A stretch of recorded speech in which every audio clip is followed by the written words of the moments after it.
sifat kita, tetapi kita tidak tahu dengan dalil, dengan bukti yang ada, maka itu ikhtilaf ulama. Juga ada dua pendapat ulama jumhur ahid, diantaranya ya, termasuknya apabila seseorang itu tidak percaya, tidak tahu dengan dalil sifat kitabnya Allah Subhanahu wa taala, maka orang tersebut ya, imannya tidak sah sekaligus berdosa. Bagi orang yang bisa menguasai dalil daripada sifat kitab walaupun tidak dengan nakli ya, wajibnya dengan syar'i gitu ya, dengan akal, maka termasuknya itu adalah orang tersebut menurut jumhur ulama termasuknya tidak sah imannya, termasuk dosa. Maka seandainya seumpama gitu ya, seumpama dia itu mampu mengusahakan untuk belajar dalil daripada sifat kitabnya Allah Subhanahu wa taala, itu pun ada tafsiran dua. Menurut Imam As-Sanusi dan Ibnu Arabi ya, itu adalah pendapatnya adalah di dunianya Islam, ketika masuk ke akhirat nanti orang tersebut akan jadi kafir. Kalau kita tidak tahu dengan dalil, padahal kita bisa untuk mengusahakan dalil daripada sifat kitab tersebut, tetapi kita tidak mau berusaha untuk mencari dalil daripada sifat kitab ini, susah. Jadi ngaji tauhid ini ya benar-benar memang bawaannya gitu, ingin seperti kita itu mengetahui bagaimana dengan sifat kitabnya Allah Subhanahu wa taala itu dengan akal. Maka kitabnya Allah itu, pertamanya Allah itu adalah awalun bila tidain wa akhirun bila tidain. Jadi mulainya pun tidak ada yang mengawali dan akhirnya pun tidak ada yang mengakhiri. Itulah tandanya sifat kitabnya Allah Subhanahu wa ta'ala. Termasuk sifat apa nih? Kitab ini termasuk adalah sifat salabiyah ya, maka wadiduhul hudusu, dalil lawan daripada sifat kitab itu adalah hudus, baru seperti kita. Sedangkan dalil dari sifat kitabnya Allah Subhanahu wa taala, wa dalilu ala dzalika ay wujudullahi ta'ala wujudu hadi mana ala dzalika annahu law kana hadisan lahtaja ila muhdisi. Dalil daripada sifat kitabnya Allah Subhanahu wa taala bahwa sesungguhnya bertingkah ketetapan dalil dengan wajibnya sifat kitabnya Allah Subhanahu wa taala, kita harus punya pendapat laulam yakun qadiman lakana hadisan illa wasitata bainahuma lakin kaunahu hadisan mahrum. Jadi seumpama ya, kalau Allah Subhanahu wa taala ini tidak dengan sifat kitab, maka termasuk Allah adalah lakana hadisan, sama dengan kita berarti baru. Sedangkan di antara sifat kitab dan sifat hadis itu illa wasitata bainahuma, tidak ada pelantaraan antara sifat kitab dengan sifat yang lainnya bagi Allah Subhanahu wa taala. Maka dengan hal tersebut lakin kaunahu hadisan mahalun, dengan keadaan Allahnya itu mempunyai sifat kitab dan Allah itu tidak ada pelantara dengan sifat Allah yang lain, maka termasuknya adalah ketika ada pelantara di antara sifat kitabnya Allah dengan sifat yang lainnya, termasuk adalah itu adalah hadisan baru, maka mahalun itu mustahil bagi Allah. Juga annahu law kana hadisan lahtaja ila muhdisi, apabila Allah itu hadisan ya, baru adanya, lah saja, maka Allah membutuhkan ila muhdisin, itu membutuhkan kepada yang membuatnya, yang membuat zat Allah Subhanahu wa taala. Sedangkan itu mustahil.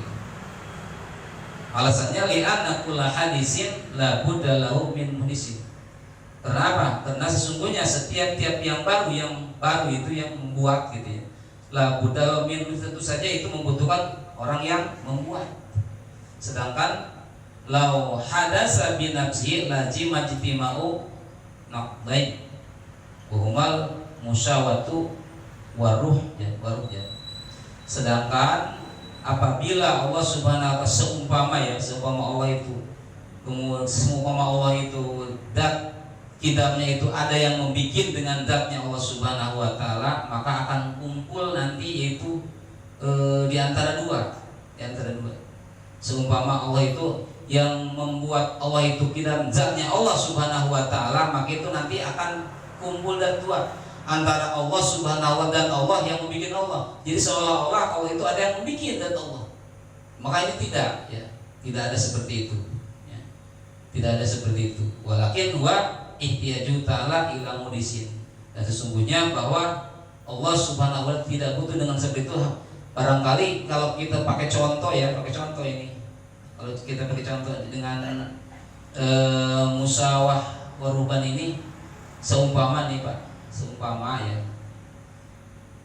Allah itu ada kidam dahulu dengan zatnya Allah Subhanahu wa taala gitu ya. Berarti seolah-olah Allah ini Gusti Allah ini seolah-olah ada yang membuat zat Gusti Allah. Maka termasuk itu adalah ada yang baru, berarti di antara Allah itu ada zat Allah yang membuat Allah. Maka tidak mungkin gitu, tidak mungkin. Seolah-olah seperti itu. Jadi kalau zat Allah itu ada yang mendahului, maka tidak mungkin itu mustahil. Idlau taja ila mudisin la taja mudisi ila mudisin itu. Maka apabila memang butuh Allah Subhanahu wa taala ini yang mengadakan Gusti Allah, maka termasuk berarti Gusti Allah ini adalah orang ada yang membikinnya, maka tidak mungkin gitu. Zat Allah ini dengan kidamnya Gusti Allah ini tidak mungkin. Artinya kidam ini sudah ya, tidak ada awalnya. Awalun bila tidain, wa akhirun bila intihai. Bisa dipaham Pak? Emang ngaji tajwid begini Pak? Jadi kalau ngaji pakai, kalau ngaji hadis beda. Maka kita jangan terlalu dalam.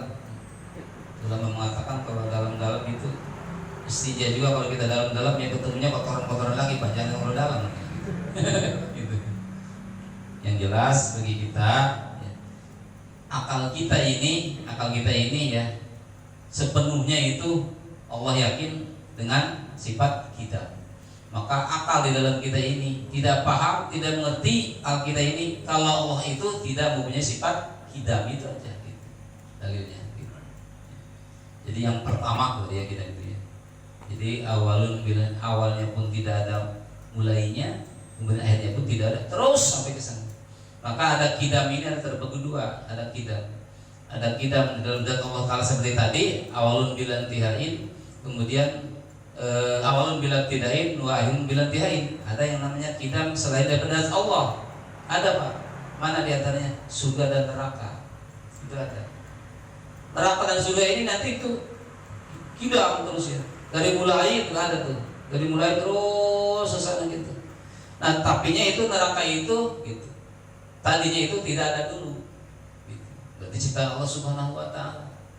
Termasuk surga itu. Setelahnya kita nanti masuk akhirat, ada surga di sana gitu. Surga itu sudah ada, tetapi sebelum ada surga itu tentunya adalah sebelumnya masih belum ada surganya ciptaan Allah Subhanahu. Tapi kalau sifat kidamnya Allah tidak seperti itu. Gitu. Kita pun ada dulunya tidak ada. Gitu. Karena ada orang tua, maka ketika kita kesana terus, orang tua kita juga ada. Kenapa? Karena memang ada orang tua kita, ada kakek kita dan seterusnya gitu. Tapi kidamnya Allah tidak seperti itu. Terus wa yajibu bi haqqihi al-baqa. Wa yajibu bi haqqihi al-baqa wa ma'nahu annahu ta'ala la akhiru lahu wa dalilu ala dzalika annahu law kana faniyan lakana hadisan wa huwa muhammad. Juga wajib bihaqihi atas Allah Subhanahu wa taala al-baqo, sifat baqo. Kalau dalil naqli dalam sifat qidam, wal awwalu wal akhiru wal zuhiru wal batin. Kemudian dalam naqli di dalam sifat baqo adalah wa yaqo wajhu rabbika dzul jalali wal ikram. Maka wajib bihaqqihi atas hak Allah Subhanahu wa taala al-baqau, apa? Sifat baqanya Allah Subhanahu. Maka wajib akal, wajib akli, akal kita juga sama seperti tadi. Maka wajib pendapat akal kita ini Allah Subhanahu wa taala harus kudu mempunyai sifat baqau. Maka tidak paham akal kita, tidak mengerti akal kita ketika Allah ini tidak ada sifat baqanya Allah Subhanahu, langgengnya Allah Subhanahu wa taala. Jadi wa manahu annahu ta'ala la akhirul lahu. Mana daripada sifat baqo, bahwa sungguhnya Allah Subhanahu wa taala la akhirul lahu, tidak ada akhirnya, abadal abidin. Terus dan terus dan terus. Maka apabila akal kita ini tidak percaya dengan sifat baqonya Allah Subhanahu wa taala, maka tadi ada dua tafsiran. Ketika kita tidak percaya dengan sifat baqonya Allah, kekalnya Allah Subhanahu wa taala, maka orang tersebut termasuk adalah murtad. Maka apabila tidak percaya dengan sifat baqonya Allah Subhanahu wa taala, tidak mengusahakan dalilnya, itu pun tadi ada tafsirannya. Ada tafsir seperti tadi. Susah, Pak. Dalilu ala dalika annahu law kana faniyan lakana hadisan. Maka dalil atas kitabnya, atas sifat baqonya Allah Subhanahu wa taala, Allah Subhanahu wa taala, law kana faniyan, apabila Allah Subhanahu wa taala ini faniyan, rusak, ya, hancur, lakana hadisan, maka jelas Allah itu adalah hadisan. Berarti Allah ini adalah seperti kita baru, seperti makhluk. Sedangkan laukan faniyan lakana hadisan wa huwa maulun, sedangkan bagi Allah hadisan atau faniyan ini adalah mustahil, tidak. Tetap Allah Subhanahu wa taala sifat yang kekal dan kekal selama-lamanya. Beda dengan kekekalan di dunia dan di akhirat seperti kita. Maka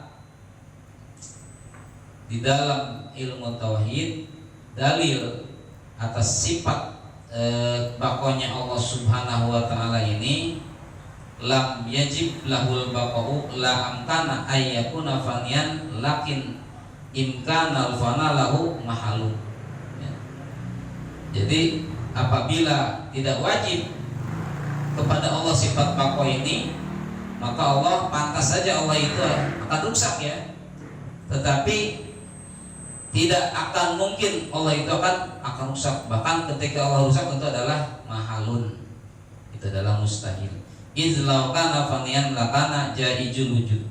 Karena apabila zat Allah Subhanahu wa taala rusak, hancur, lakana jaijul wujud, maka jelas Allah Subhanahu wa taala adalah jaijul wujud. Artinya adanya itu hanya wenang saja, hanya jaij saja.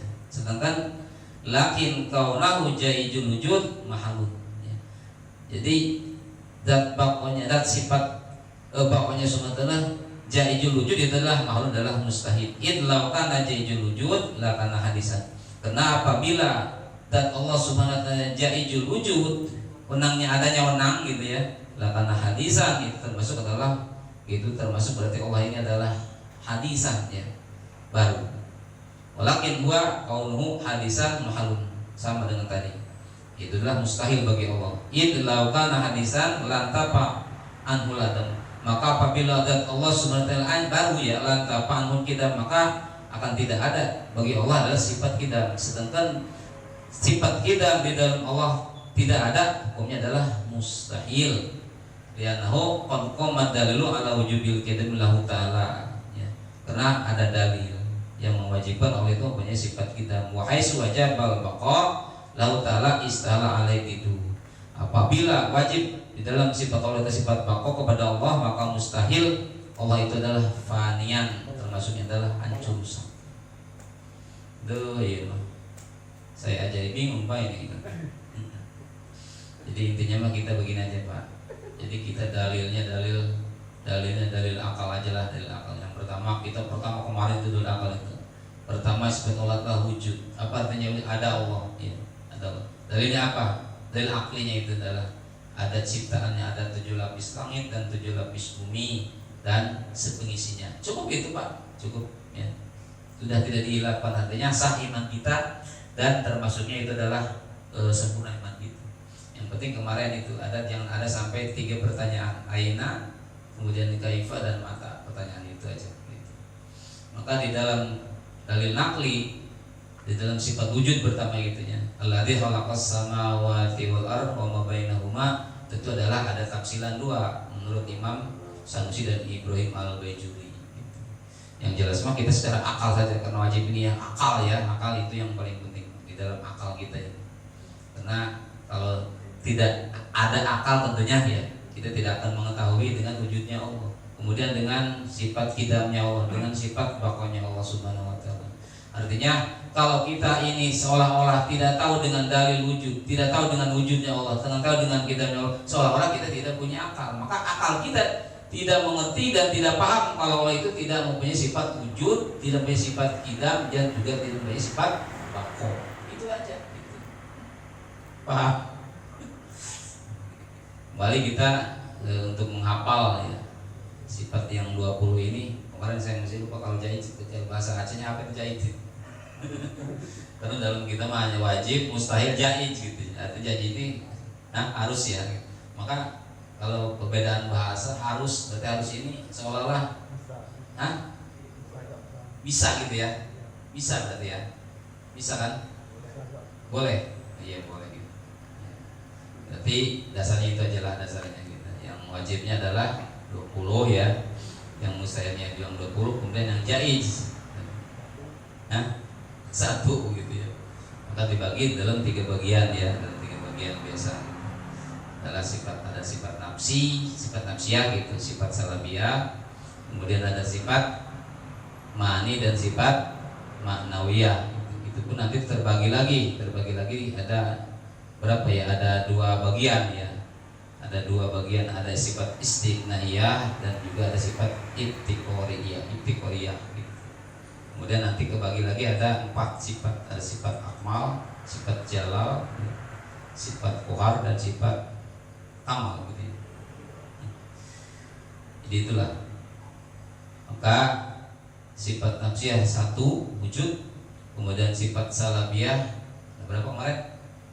Ada 5 ya, dari mulai qidam, mukhalafatul hawadis, qiyamu bi nafsi, wahdaniyah, termasuk adalah sifat salabiyah gitu. Sifat ma'ani tentu ada 7 ya. Dari mulai sifat qudrat, iradat, ilmun, hayat, sama basor, sama kalam. Sifat ma'ani. Kemudian sifat manawiyah adalah qadiran, muridan, aliman, hayat, sami'an, basiran, mutakaliman. 7 dengan 7 14 tambah 5 19 tambah 1 berarti 20 sifat gitu. Dasarnya itu. Cuman ketika kita tidak menguasai dan tidak berusaha untuk mencari dalil gitu. Ada 2 pendapat seperti tadi gitu. Ada 2 pendapat tadi. Sah iman, kemudian termasuknya kita tidak mau usaha dalilnya, itu termasuk kita dosa tidak mau dengan usaha dengan dalilnya, cari dalilnya gitu, belajar dalilnya. Guru belajar dalilnya, kita harus belajar tuh, ketemu dalilnya dari mulai sifat 7 terus gitu ya. Yang terutama ya dalil aklinya itu ya, yang paling wajib mah gitu. Karena dalil aklinya ini gitu ada 2 bagian pendapat. Walaupun tidak tahu dengan dalil nakli gitu, asal kita tahu persis dengan dalil aklinya, maka sah iman kita. Cuman kita berdosa kita menguasai dalil aklinya gitu. Eta Pak, itu aja Pak. Cukup mungkin? Cukup? Kalau hanya minyak banyak.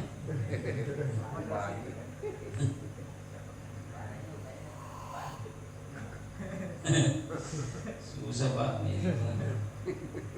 Yang dalam-dalam di dalam pernah saya matur terang kemarin saya bilang di dalam Majlis Al-Muwafaqah gabungan para kiai kecamatan Parung Panjang, kecamatan Tenjo, Kabupaten Pengadang itu ada pengajian namanya pengajian Islam Al-Muwafaqah Ustaz gitu.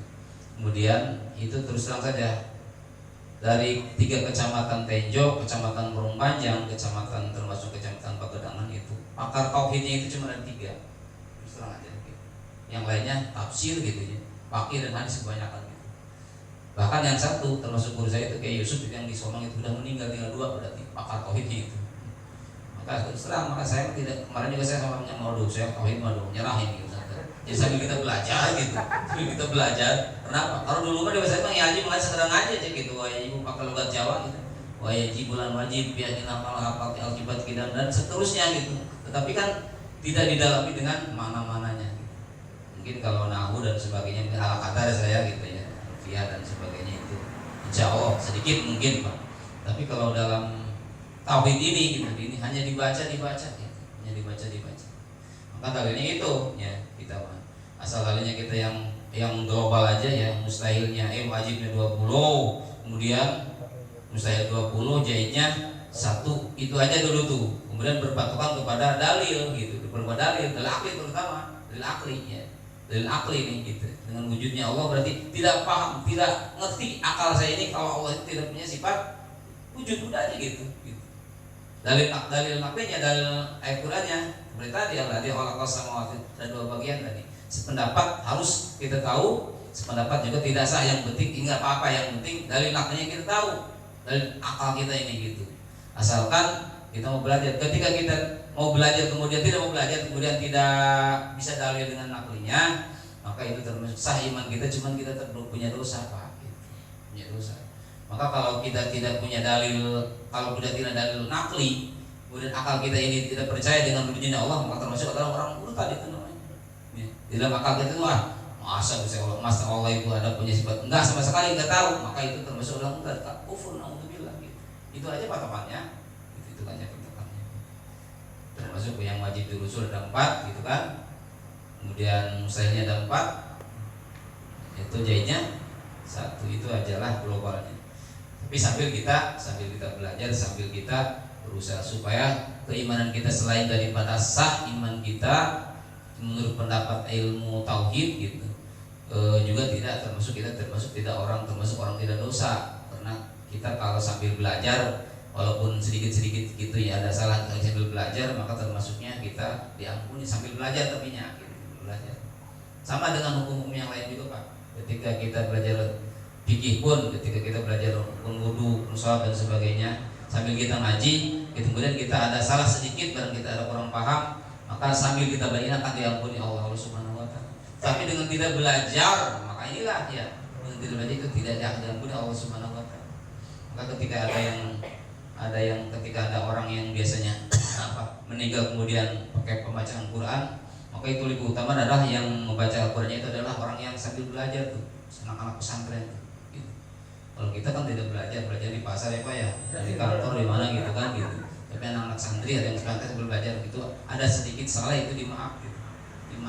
Makanya kita untung ya, ketika ada salah-salah sedikit gitu ya, sholat, wudu dan sebagainya gitu, sambil kita belajar, insya Allah ya kita termasuknya akan dimaafkan. Banyak keuntungan lah pengajian. Selain daripada itu juga ketika kita wafat meninggal di lingkungan pengajian, asal maksimal pengajian kita, insya Allah nanti termasuk kategori yang namanya syahid akhirat. Syahid akhirat Pak. Artinya begini, kita pengajian ini seminggu sekali, yang lain seminggu sekali malam Jumat. Kita terus mengaji malam Jumat gitu. Hujan, marau, punya duit, nggak punya duit, terus datang terus. Itu berarti kita tuh ngaji terus namanya tuh, lingkungan pengajian tuh. Ketika meninggal bukan malam Jumat, bukan malam pengajiannya nih gitu, malam Sabtu atau malam Minggu. Karena kita rutin berusaha maksimal kita ini usaha. Maka pendapat ulama orang tersebut meninggal di lingkungan pengajian namanya Pak. Keuntungannya bagaimana syahid akhirat ini? Kata ulama, ketika syahid akhirat ini adalah ketika masuk ke dalam kubur, insya Allah tidak akan mendapatkan subur. Alhamdulillah, masya Allah. Lumayan Pak, itu bukan lumayan lagi lah gitu ya. asal ngaji sampai maksimal. Ini kadang-kadang kalau lagi senang doang ngaji gitu kan. Iya kan gitu. Lagi kalau yang gajian mana kali yang bisa tanggal muda baru ngaji gitu kan. Itu jangan sampai gitu tapinya gitu. Baru ada sedikit hujan maya terus lah ngaji, ada pilek-pilek sedikit maya gitu. Ya tetap aja pilek-pilek kalau nonton TV mah kuat aja ya namanya. Ini jangan sampai yang maksimal itu termasuk adalah punya ampunan gitu. Jadi untung kebanyakan bagi orang-orang yang hadir di pengajian. Kalau pahala ngaji mah udah jangan dihitung lagi Pak. Pahala ngaji mah ya sebelum janji Rasul itu kan begitu. Sebelum melangkahkan haji sudah diampuni dosa-dosa kita Pak. Ya. Manin taqala liya ta'allama ilman ubirullah qablatu. Barang siapa yang mau melangkahkan ke pengajian nih sebelum melangkah saja tapi langsung ngaji, jangan ngaji gitu kan. Tapi ya lah gitu, cuma niat mah nggak jadi Pak. Kita makan aja niat cuma niat kenyang lah gitu.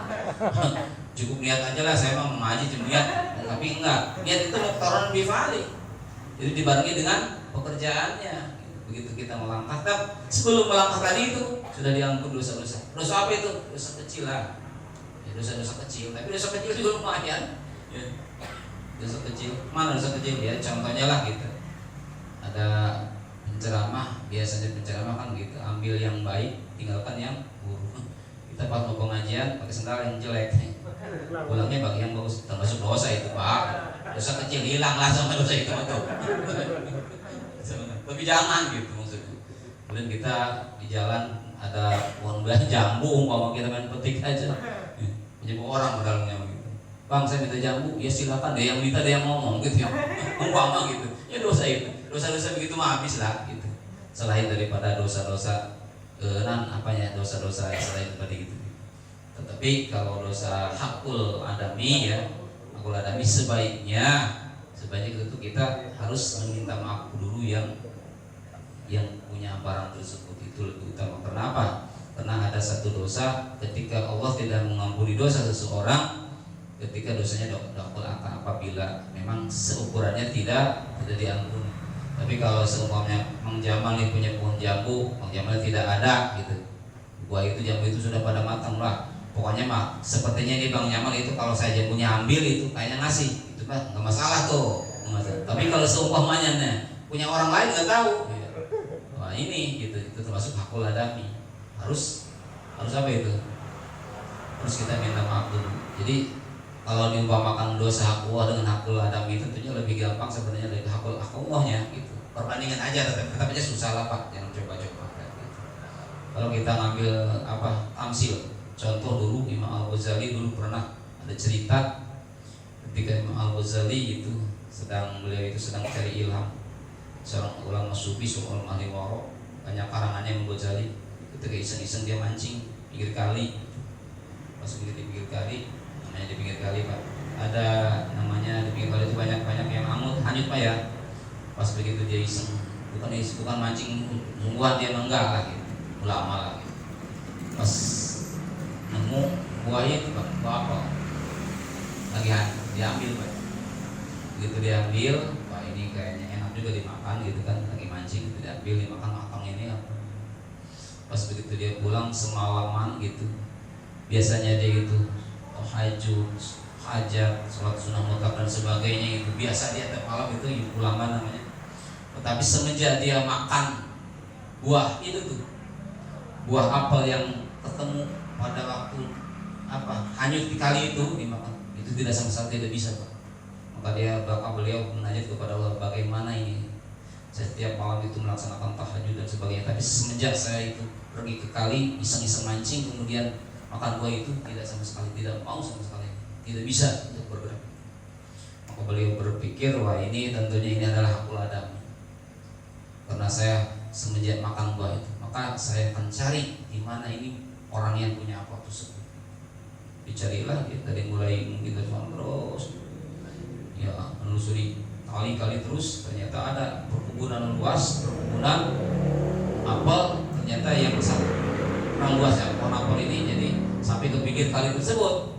Maka ketika matang itu jatuh ke gitu, mungkin ini pasti di kebunnya.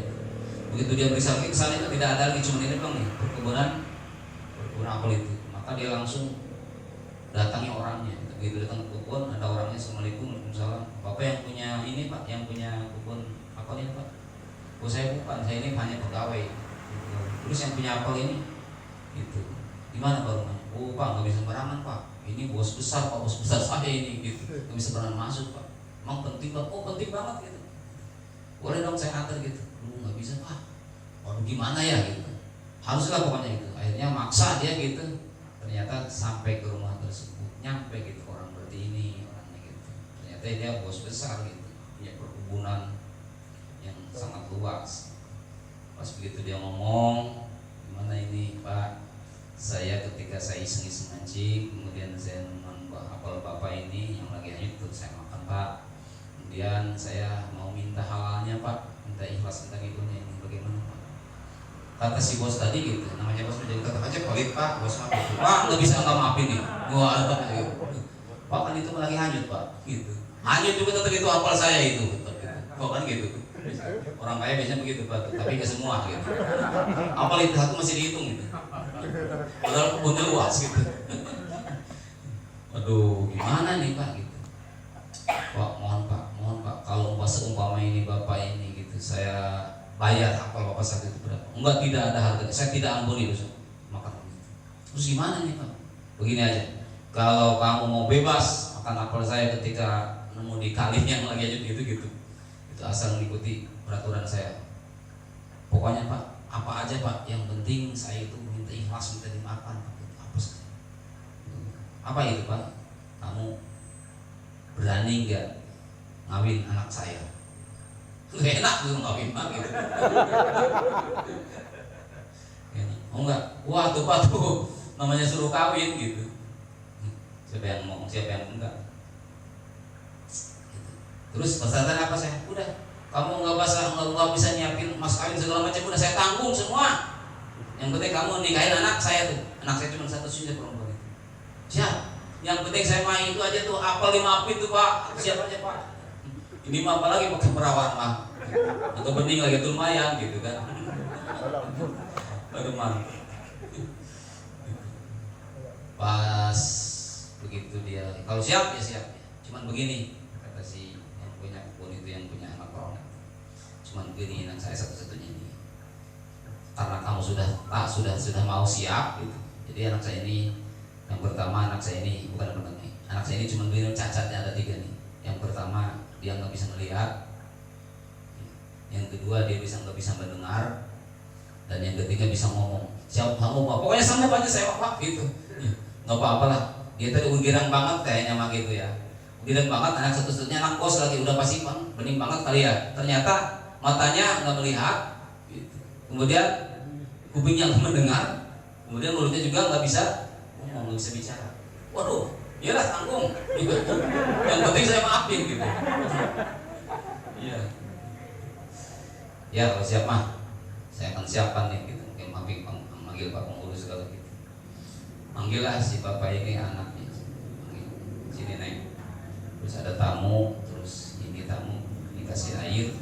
Nah, setelah itu kamu pulang lagi ke sini. Lagi duduk, si anak perempuan satu cerita suruh ngasih air tadi sama si Mujali itu, saya Mujali. Artinya Mujali juga bingung, waduh, ini wajah bening banget, apa ini bukan ya?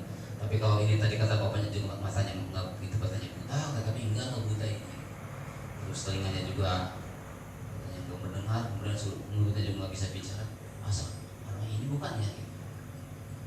Ternyata begitu dia masuk ke dalam, datang lagi si bapaknya tersebut, maka kata bapaknya tadi, nah itulah tadi anak saya yang akan dijodohkan sama kamu. Bingung lagi gitu. Katanya tadi nggak bisa melihat, pak. Bingung. Katanya kata bapak tadi matanya nggak bisa melihat. Tadi pak buktinya pak 12 sekarang, atau kalau nggak melihat pasti itu bisa jatuh pak. Gitu. Iya pak. Kemudian mendengar segala suruh bapak. Gitu. Begini, gitu. Anak saya tidak mau melihat. Pertama, karena anak saya tidak melihat. Ketika saya berikan Quran, dia tidak mau melihat Al-Quran. Ketika saya suruh baca Al-Quran, dia membisu selalu baca. Ketika saya suruh sholat, telinganya tidak terbuka. Maka ini adalah tugas antum, tugas kamu. Pernah tahu seorang Imam Jadala ternyata dia tahu adalah itu ulama-ulama besar. Siapa lagi kalau bukan yang mendidik ulama besar ini? Maka dijodohkanlah gitu. Maka itulah ceritanya gitu. Maka itulah gitu.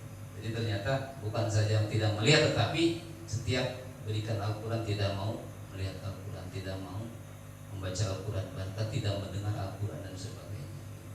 Itulah, jadi itu mah hanya mungkin kias saja Pak. Ternyata itu adalah atau anak perempuan satu-satunya Pak Jamal gitu.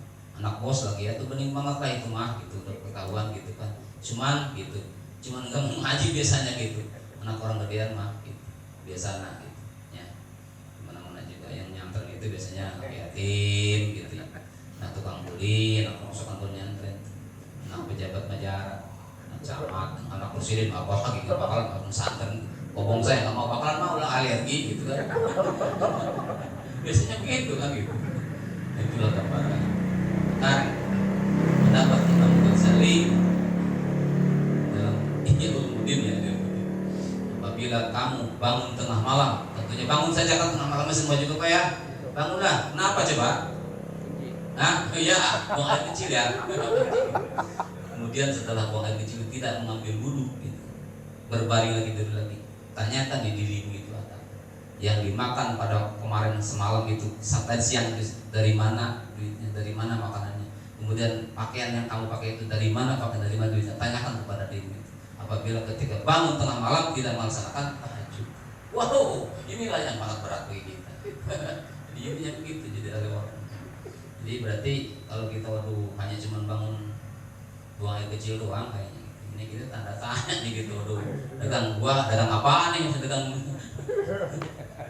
gue pakai si makan nih, kan seperti itu, masya Allah. Tapi itu gambarannya tidak seperti itu. Artinya bukan suuzon gitu. Artinya seperti itulah. Jadi kalau memang kita ingin diet ibadah, tentunya badan kita harus bersih, hidup kita bersih, yang makan, yang minum, yang semua itu harus bersih. Maka dengan demikian akan melaksanakan ibadah sepenuhnya kuat. Itu kan contohnya. Baik hadirin kaum muslimin, jangan tuh ya kita sedikit mungkin ada hubungan dengan bulan Dzulhijjah dan haji itu tentu saya akan sedikit memberikan spirit saja bagi orang yang mau melaksanakan Idul Kurban. Ada di sini banyak kurban. Apalagi lockdown sekarang ini. Ada juga. Terus terang kalau di saya kemarin biasanya ada, kalau sekarang tidak ada nih. Karena Pak Ojak biasanya dari SMA biasanya kok itu nasi kami. Jadi karena memang ada lockdown gitu, ada pandemi sekarang gitu nggak ada ini sapi. Jadi kalau pengen sapi ke sini ya. Sapi ada berapa biji? Umur satu. Ini lumayan kakinya pada 4 lah itu. Itu adalah gambaran apa Idul Kurban itu adalah apa yang mana kurban, mungkin Ustaz lebih paham lah gitu semuanya. Dalam mendekatkan diri kepada Allah, taqarrub kepada Allah. Artinya itu ada hadis Rasulullah SAW gitu. Kalau kita tidak melaksanakan kurban, maka apabila kita mampu dengan melaksanakan kurban, maka ini ada hadis, ada ancaman sedikit Pak, enak gak enak nih gitu. Sementara kita motor beli, kadang-kadang motor beli, motor juga agak mahal, tetapi tidak membeli ibadah kurban, tidak membeli hewan kurban. Ya sekelas kambing paling mahal berapa sih Pak ya? Hah? 3,5, 4,5 itu. Waduh. Nah ini. Maka sekarang sudah tanggal 3, mungkin besok gitu ya. Maka apabila kata Nabi mangkana lahu sa'atun falam yuduhi gitu kan, fal yamut insa yahudian al nasrani. Maka apabila kamu ada kelebihan untuk keperluan Idul Adha dan sebagainya, kemudian ukurannya bisa membeli hewan untuk kurban, tetapi tidak dibelikan kepada hewan kurban, malah dibeli motor yang baru. Nah ini fal yamut insa yahudian al nasrani. Pilihlah nanti ketika kamu meninggal mau jadi Nasrani apa mau jadi Yahudi. Nah ini ada ancaman sedikit. Waduh. Tujuan untuk apa? Ya kendaraan kita nanti. Sebab kurban ini nanti akan jadi kendaraan kita setelah kita dibangunkan dalam kubur Pak. Dan betul nasihatnya ceritanya. Jadi ketika kita dibangunkan dari setelah kiamat itu, mungkin yang punya hewan kurban itu ya, itu akan menarik kurban tersebut. Makanya kurban itu biasanya hewannya itu identik dengan apa itu? Kalau bahasa kita tanduknya apa kan? Tahu nggak? Hah? Iya gitu. Biasanya kan itu pakai pilih itu aja gitu yang gede. Itu mungkin gitu kalau memang buat jadi ketan itu nggak jadi setang gitu. Makanya gitu. Kalau ada yang kecil kan nggak sekangkeng enak. Yang enak mah emek kayaknya. Makanya belinya biasa kami yang itu gede gitu, enak gitu. Kalau jadi kendaraan, jadi kendaraan. Kan pahalanya juga banyak sekali Pak ya, banyak sekali. Berebut dapat Sayyidina Ali, kalau mau aja. Barang siapa yang keluar dari rumahnya untuk membeli hewan kurban, satu langkah saja itu. Ketika kita berangkat menuju menuju hewan kurban, satu langkah aja sudah ditulis kita itu 10 kebagusan Pak. 10 kebaikan itu satu langkah aja. Makanya kalau beli kurban jalan kaki. Curug lebih jauh. Supaya pahalanya lebih besar gitu. Aduh, berapa amat ya gitu. Biasa aja Pak pakai motor juga kita dapat beli, dapat bensin, ada bensinnya juga Pak gitu. Dapat aja pahala malah gitu. Ibaratnya begini gitu. Seseorang istri apabila mencuci pakaian suaminya itu kan dapat 7 pahala. Sekarang bukan istri yang cuci, mesin cuci yang cuci dapat ganjar, dapat pahala 7 enggak lah. Siapa yang beli? Ya suaminya, dapat suaminya gitu. Walaupun memang itu kewajiban suami sebenarnya nih. Ngapain apa masak, menjadi kewajiban kita itu. Iya Pak, jangan enak-enak Pak. Jadi istri mah tinggal duduk, tinggal ibadah udah gitu. Kita masak, kita beli beras, kita beras, masak terus apa terus cuci. Iya semua dia tinggal siap gitu. Kan kewajiban kita itu. Kewajiban kita mendidik dan sebagainya gitu. Maka apabila si perempuan ingin pahala dan ganjaran dari suami seperti itu. Jadi biasanya kalau ditawarin mau minum apa mau makan apa dia dapat pahala banyak gitu seperti itu tadi. Maka 10 kebaikan untuk satu langkah saja bagi orang yang tujuan untuk membeli kurban. Kemudian 10 kejelekan itu akan dihapus oleh Allah. Satu langkah saja itu dan akan diangkat oleh Allah Subhanahu wa taala 10 derajat nanti di akhirat itu angkatnya nanti. Satu langkah saja itu Pak. Pak idza taqallama fi syiraiha kalamat tasbihan, maka apabila kita sudah tawar menawar harga kami berapa Pak? Satu kalimat itu jadi kalimat tasbih Pak. Jadi tasbih pahala tasbih itu. Makanya yang banyak ngomongnya kalau ada orang Pak ini kambing berapa Pak ini? 35 juta, tawar kita 1 juta gitu. Banyak terus bawa, bisa sejuta. Paling kata tukang kambing mau beli apa nanti harga loh. Wah nawarin 5 juta, nawarin kita 1 juta kiriman. Kalau 1 juta gua bayar ke rumah gitu. Iya biar banyak ngomong jadi gimana teknisnya kita jangan sampai ya itu emosi lah gitu. Artinya tawar menawarnya aja termasuk kita tasbih masuk. Masya Allah. Aduh iya. Banyaklah pahala-pahalanya. Nah, ketika dipotong sembelih hewan kurban tersebut 1 tetes darah saja akan dijadikan oleh malaikat 1 malaikat oleh Allah jadi 1 malaikat 1 tetes saja. Makanya kalau hewan itu kan biasanya kurban dipotong itu ada dengan syarat-syarat tertentu ya gitu. Itu biasanya gitu bercucur darahnya sampai banyak. Bahkan 1 tetes aja sudah jadi malaikat. Dan tugas malaikat itu apa? Ketika dia itu tetesan dari kurban itu, dia itu adalah yastaghfiru lahu yaumil qiyamah.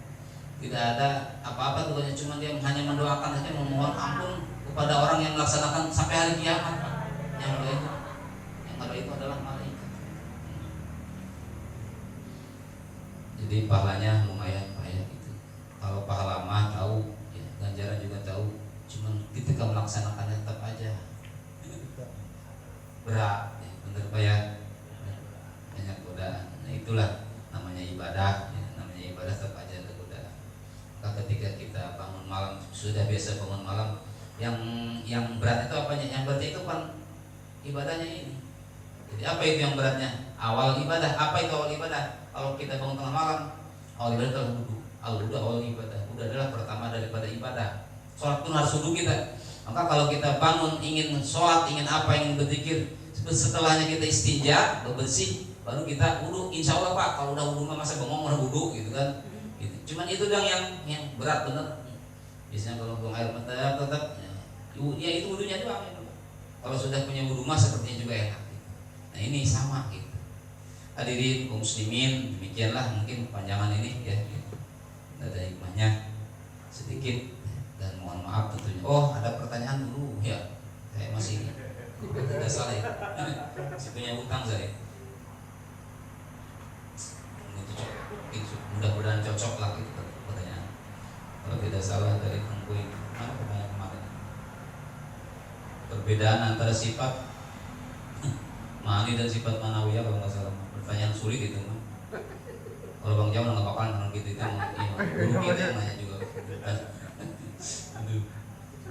Jadi ya perbedaan antara sifat dari sifat itu ada sifat ma'ani dan sifat manawiyah. Nah, di dalam sifat sifat ma'ani ada yang namanya qudrat ya. Di dalam sifat manawiyah juga ada yang namanya qadirun kan ya, gitu kan ya. Seumpama sifat qudrat di dalam sifat ma'ani kemudian sifat qadirun mana sama di sifat ma'ani. Nah, ini perbedaannya apa gitu. Nah, kalau di dalam sifat ma'ani seperti sifat ilmu umpamanya ilmu gitu ya. Sifat ilmu, kemudian ada sifat aliman kalau di dalam sifat manawiyah ya. Nah, ya. Jadi kalau di dalam sifat ma'ani ilmu itu adalah mengetahui gitu, ilmu ya. Tetapi di dalam sifat namanya alim itu adalah yang berilmu. Kalau di dalam bahasa lain qadiron dan qudrat dan qadiron gitu. Jadi kalau di dalam sifat ma'ani Allah ini punya sifat qudrat, punya sifat kuasa. Tapi di dalam lafaz sifat ma'ani adalah punya berkuasa, itu aja. Jadi di dalam bahasa tadi adalah berarti sifat ma'nawiyah ini talazum kepada sifat ma'ani. Maka sifat disebut adalah sifat malzum dan sifat ma'ani adalah sifat lazim. Itu ada perbedaan, emang gitu doang udah kira-kira. Ya. Dan kira-kira yang begitu saya penjawabannya gitu. Ya. Benar gitu. Ya, jadi kalau ada di dalam sifat ma'ani adalah sifat iradah, kemudian di dalam sifat ma'ani adalah muridan kan gitu kan, maka punya kehendak. Ketika iradah sifat ma'ani adalah kehendak ya, kehendak. Tetapi di dalam sifat ma'ani adalah muridan berkehendak. Ya, jadi maha gitu. Sebenarnya tadi itu talazum namanya, talazum. Jadi berarti setiap sifat ma'nawiyah talajum kepada sifat ma'nawi. Ketetapannya sifat ma'nawi kita pada sifat ma'ani gitu. Maka disebutkan sifat ma'ani disebut adalah malzum dan sifat ma'nawi adalah sifatan yaitu lazim. Itulah mungkin cukup ya. Kurang lebihnya mohon dibawakan pintu maaf ya. Tadi juga memang ada kurang sehat juga, saya habis minum obat gitu karena memang sudah jadwal gitu. Maka saya kurang dari pengajian di mana tuh di pengajian para kiai. Saya tidak sempat lihat kitab ini. Begitu dilihat ada 2 kitab ini, ada 2 kitab. Saya bawa kitab yang ini nih, yang kitab bukan yang dari sini. Mohon maaf barangkali banyak kekeliruan. Ketika yang benar tentu adalah hidayah dan taufik dari Allah Subhanahu Wa Taala. Ketika salah dan khilaf tentu adalah kebodohan dan kedipan seorang manusia, tidak luput daripada al-insanu makhluk lisan. Mohon maaf. Dan terima kasih atas segala perhatian hasil Al-Quran. Wa minkum wa muwaffiq ila aqwamit thoriq. Hadanallahu wa iyyakum ajma'in. Assalamualaikum warahmatullahi wabarakatuh. Waalaikumsalam warahmatullahi wabarakatuh. Sifat kita, tetapi kita tidak tahu dengan dalil, dengan bukti yang ada, maka itu ikhtilaf ulama. Juga ada 2 pendapat ulama jumhur ahid, diantaranya ya termasuknya apabila seseorang itu tidak percaya, tidak tahu dengan dalil sifat kitabnya Allah Subhanahu Wa Taala, maka orang tersebut ya, imannya tidak sah sekaligus berdosa.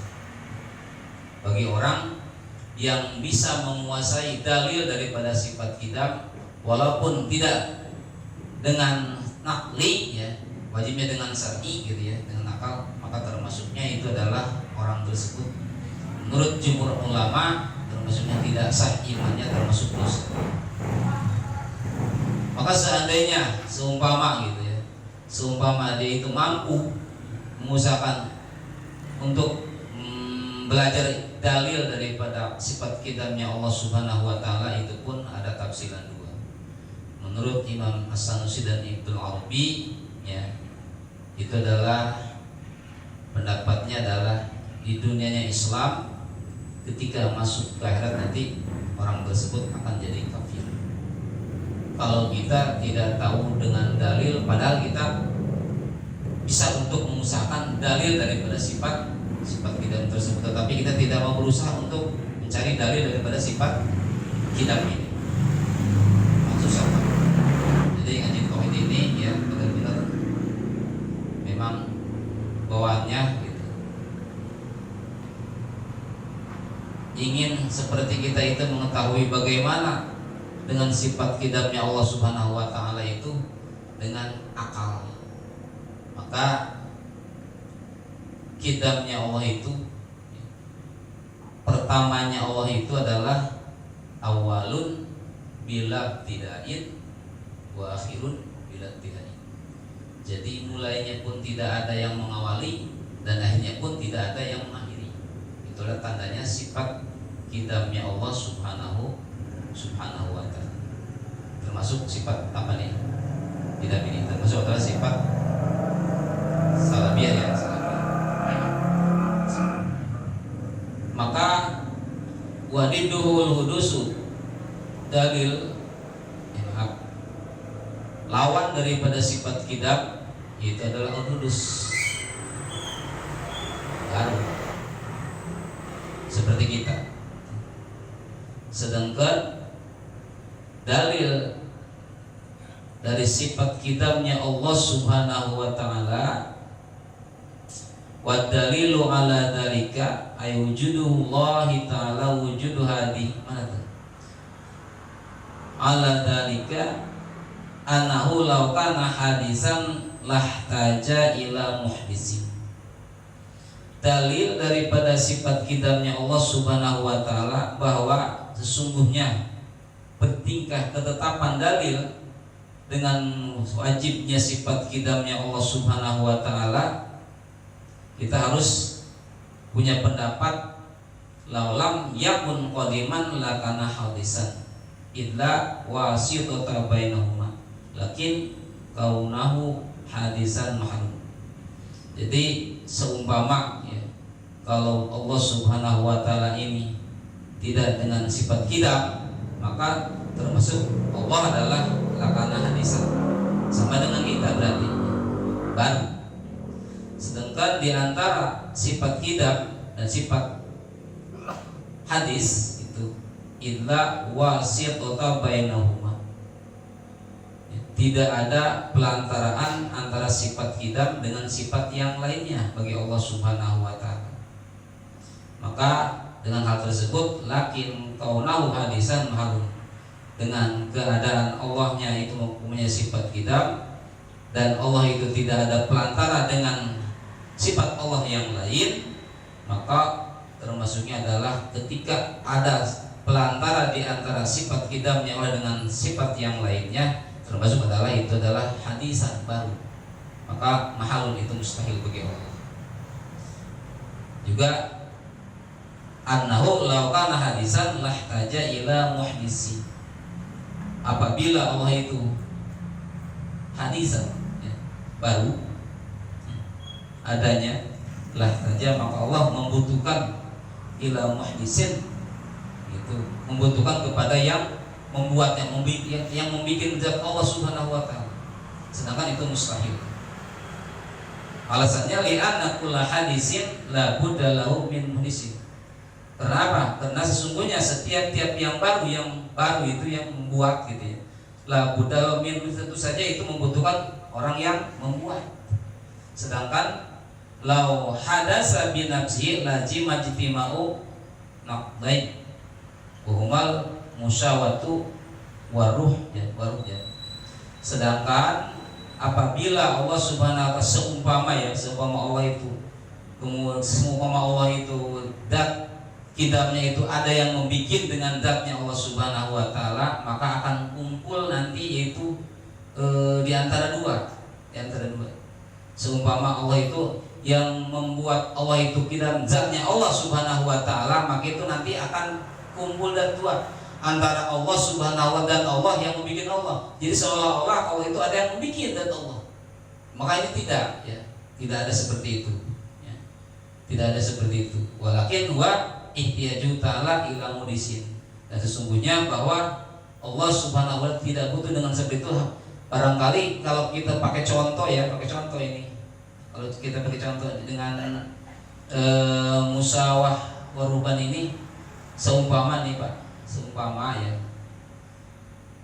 Allah itu ada kidam dahulu dengan zatnya Allah Subhanahu wa taala gitu ya. Berarti seolah-olah, maaf nih, seolah-olah Allah ini, Gusti Allah ini seolah-olah ada yang membuat zat Gusti Allah.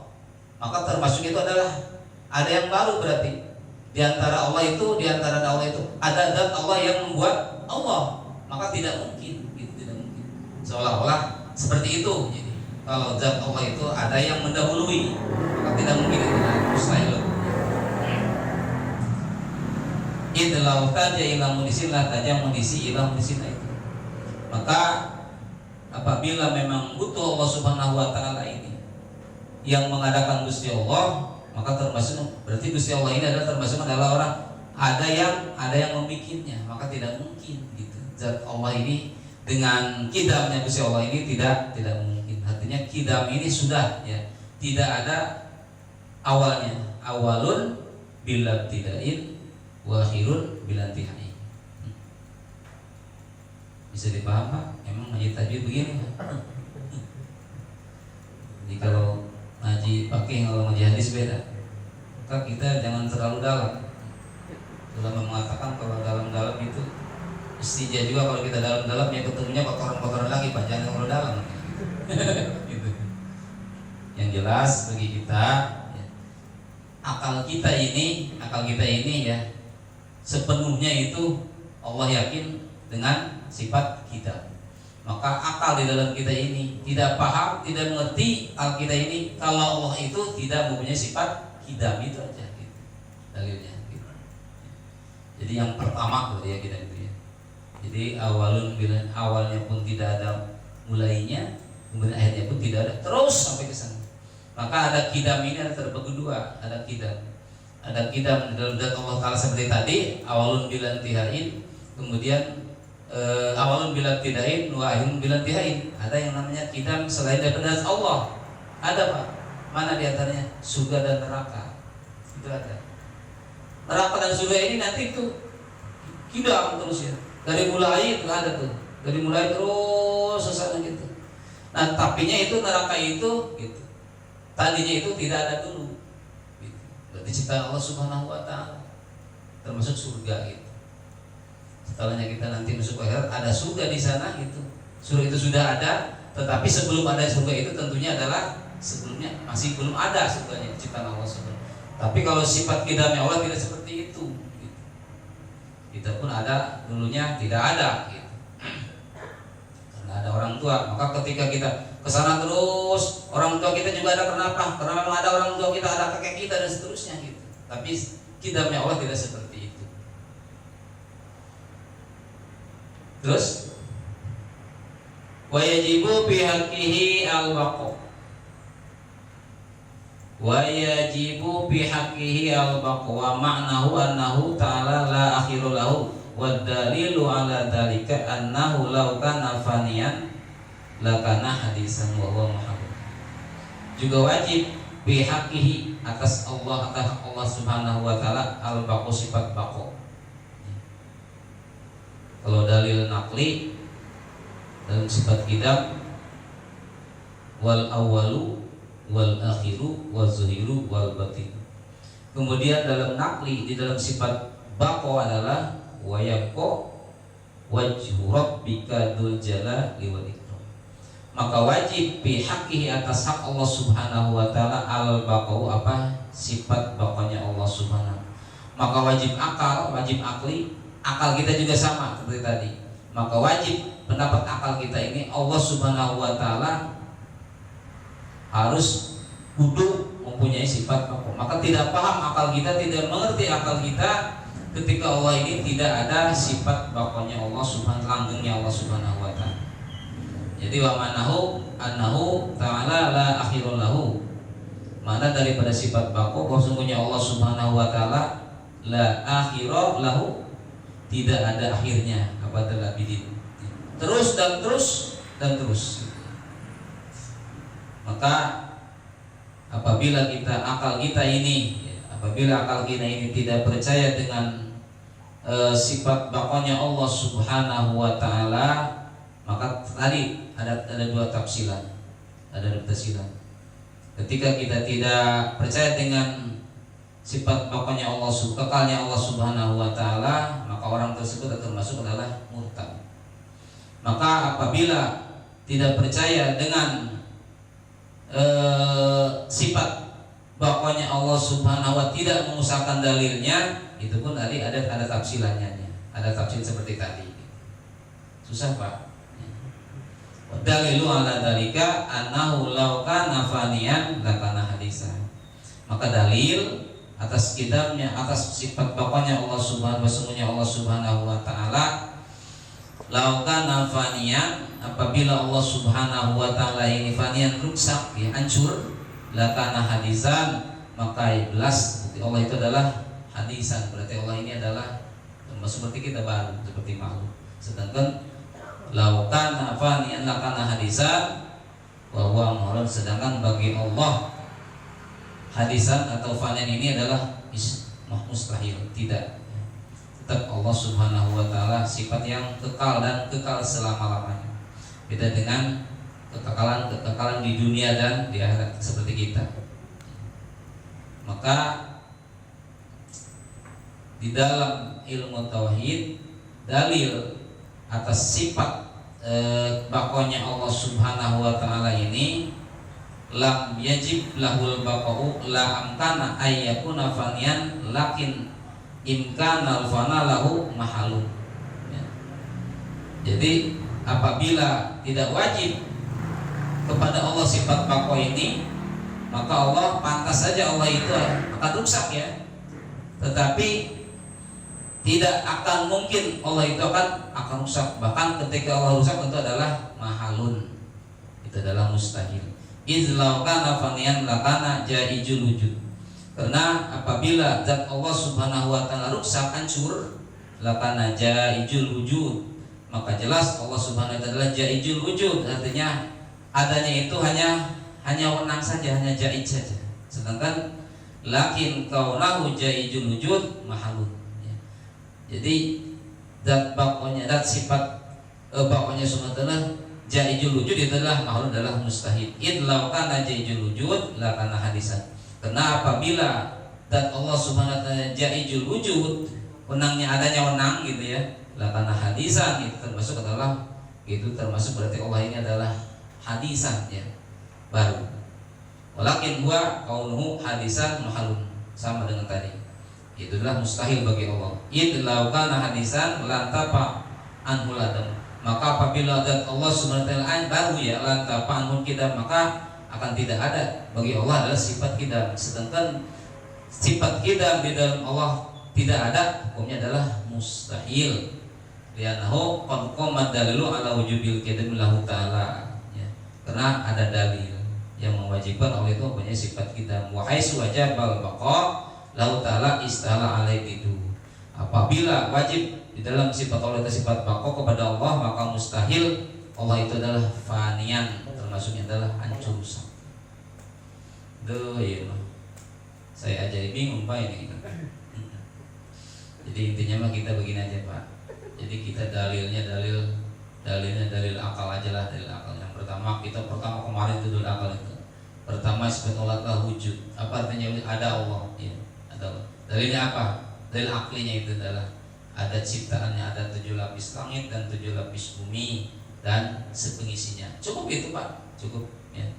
Sudah tidak dihilangkan, artinya sah iman kita, dan termasuknya itu adalah sempurna iman kita.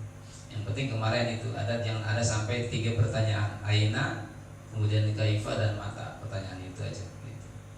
Maka di dalam dalil nakli Di dalam sifat wujud pertama gitunya. Alladzi khalaqas samawati wal ardh wa ma bainahuma, tentu adalah ada tafsilan dua menurut Imam Sanusi dan Ibrahim Al-Bajuri. Yang jelas mah kita secara akal saja, karena wajib ini yang akal ya, akal itu yang paling penting di dalam akal kita ya.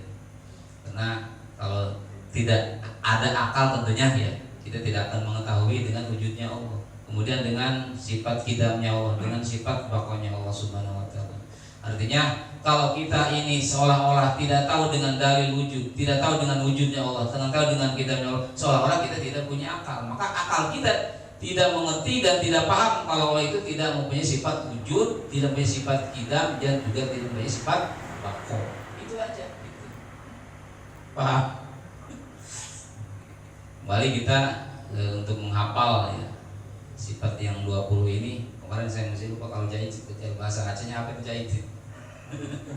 Karena dalam kita mah hanya wajib, mustahil, jaiz gitu. Artinya jaiz ini harus ya. Maka kalau perbedaan bahasa harus, berarti harus ini seolah-olah bisa gitu ya. Bisa berarti ya. Bisa kan? Boleh. Iya boleh gitu.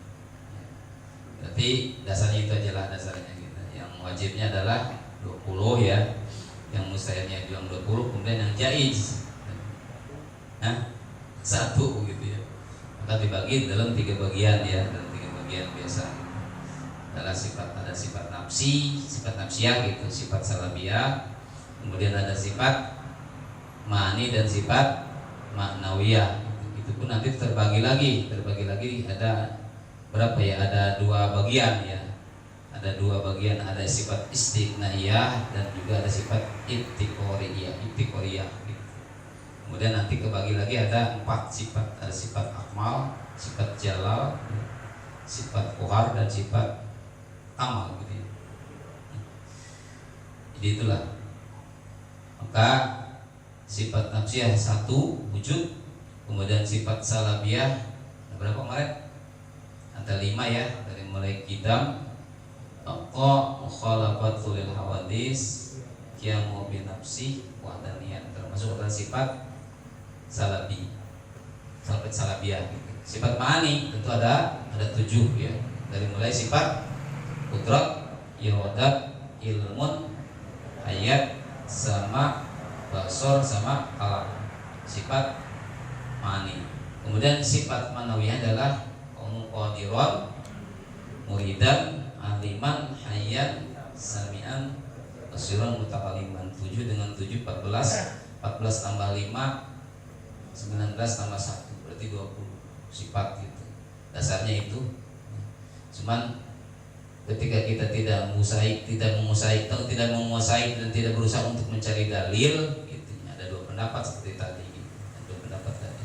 Sah iman, kemudian termasuknya kita tidak mau usaha dalilnya, itu termasuk kita dosa tidak mau dengan usaha dengan dalilnya, cari dalilnya gitu, belajar dalilnya. Guru belajar dalilnya itu harus belajar tuh, ketemu dalilnya dari mulai sifat 7 terus gitu ya. Yang terutama ya dalil aklinya itu ya, yang paling wajib mah gitu. Karena dalil aklinya ini gitu ada 2 bagian pendapat. Walaupun tidak tahu dengan dalil nakli gitu, asal kita tahu persis dengan dalil aklinya, maka sah iman kita. Cuman kita berdosa kita menguasai dalil aklinya gitu. Pak, itu aja Pak. Cukup mungkin? Cukup? Kalau hanya menyapanya.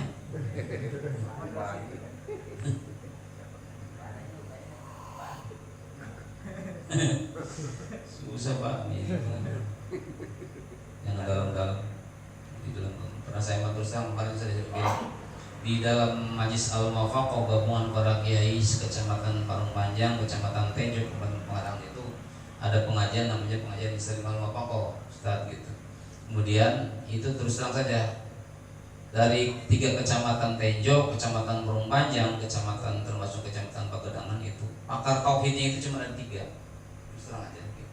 Yang lainnya tafsir gitu ya. Fakih dan hadis kebanyakan gitu. Bahkan yang satu termasuk guru saya itu kayak Yusuf yang di Somang itu sudah meninggal, tinggal 2 berarti pakar tauhidnya itu. Maka terus terang, maka saya tidak, kemarin juga saya sama mau saya tauhid mau nyerah ini gitu. Ya sambil kita belajar gitu, sambil kita belajar. Kenapa? Kalau dulu kan dewasa emang ngaji mengaji sekedar ngaji aja gitu. Wah ya ibu pakai logat Jawa gitu. Wah ya bulan wajib biar kita hafal alkitab kita dan seterusnya gitu. Tetapi kan tidak didalami dengan mana-mananya.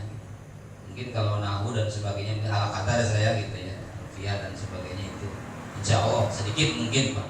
Tapi kalau dalam tauhid ini gitu, ini hanya dibaca gitu. Hanya dibaca. Maka dalilnya itu ya kita asal dalilnya kita yang global aja ya, mustahilnya wajibnya 20, kemudian mustahil 20, jahitnya 1, itu aja dulu tuh. Kemudian berpatokan kepada dalil gitu, beberapa dalil akli terutama, dalil akli ya. Dalil akli ini gitu. Dengan wujudnya Allah berarti tidak paham, tidak ngerti akal saya ini kalau Allah itu tidak punya sifat wujud, udah aja gitu. Dalil aklinya, dalil ayat Qur'annya seperti tadi Allah dia khalaqas samawati, dan 2 bagian tadi. Sependapat harus kita tahu, sependapat juga tidak sah. Yang penting enggak apa-apa, yang penting dalil aklinya kita tahu, dalil akal kita ini gitu. Asalkan kita mau belajar. Ketika kita mau belajar kemudian tidak mau belajar, kemudian tidak bisa dalil dengan aklinya, maka itu termasuk sah iman kita, cuman kita punya dosa Pak gitu. Punya dosa. Maka kalau kita tidak punya dalil, kalau kita tidak dalil nakli, kemudian akal kita ini tidak percaya dengan wujudnya Allah, maka termasuk adalah orang murtad itu namanya. Ya. Di dalam akal kita itu masa Allah itu ada punya sifat, enggak sama sekali enggak tahu, maka itu termasuk orang murtad, kufur naudzubillah gitu. Itu aja patokannya. Itu aja patokannya. Termasuk yang wajib dirusul ada 4 gitu kan. Kemudian mustahilnya ada 4. Itu jahitnya 1, itu ajalah globalnya. Tapi sambil kita belajar, sambil kita berusaha supaya keimanan kita selain daripada sah iman kita menurut pendapat ilmu tauhid gitu, juga termasuk tidak orang tidak dosa. Karena kita kalau sambil belajar walaupun sedikit gitu ya ada salah sambil belajar, maka termasuknya kita diampuni sambil belajar tapinya gitu, belajar. Sama dengan hukum-hukum yang lain juga Pak. Ketika kita belajar fikih pun, ketika kita belajar hukum wudu, sholat dan sebagainya, sambil kita ngaji, kemudian kita ada salah sedikit, barang kita ada kurang paham, maka sambil kita belajar akan diampuni Allah Subhanahu wa taala. Tapi dengan tidak belajar, maka inilah ya, dengan tidak belajar itu tidak diampuni Allah Subhanahu wa taala. Maka ketika ada orang yang biasanya meninggal kemudian pakai pembacaan Quran, maka itu lebih utama adalah yang membaca Al-Qur'annya itu adalah orang yang sambil belajar tuh, anak-anak pesantren tuh. Kalau kita kan tidak belajar di pasar ya Pak ya, di kantor di mana gitu kan gitu. Tapi anak-anak santri ada yang pesantren belajar gitu, ada sedikit salah itu dimaafkan. Makanya kita untung ya, ketika ada salah-salah sedikit gitu ya, sholat, wudu dan sebagainya gitu, sambil kita belajar, insya Allah ya kita termasuknya akan dimaafkan. Banyak keuntungan lah pengajian. Selain daripada itu juga ketika kita wafat meninggal di lingkungan pengajian, asal maksimal pengajian kita, insya Allah nanti termasuk kategori yang namanya syahid akhirat. Syahid akhirat Pak. Artinya begini, kita pengajian ini seminggu sekali, seminggu sekali malam Jumat. Kita terus mengaji malam Jumat gitu.